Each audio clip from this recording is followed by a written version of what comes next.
up, guys? Miguel here with a quick video. Gonna be doing a quick video on how to remove all of that plant matter with a net. Fish tank maintenance video. Basically, I'm using a 10-inch net to catch everything, so that when I clean the tank, it's gonna be a lot easier. And you're just basically gonna go around, catch all of the stuff in the water, and then it ends up all in the net. Dump this in the trash, and then just go around the tank one more time, catch everything. I use these nets for everything: sand removal and anything else you could possibly think of.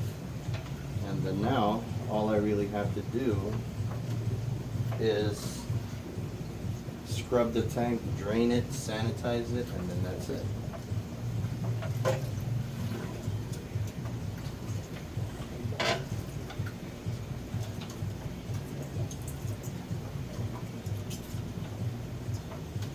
Pretty fast way to clean the tank or remove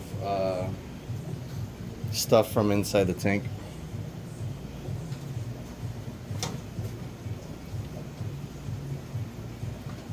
Hope this video is helpful. Thank you for watching.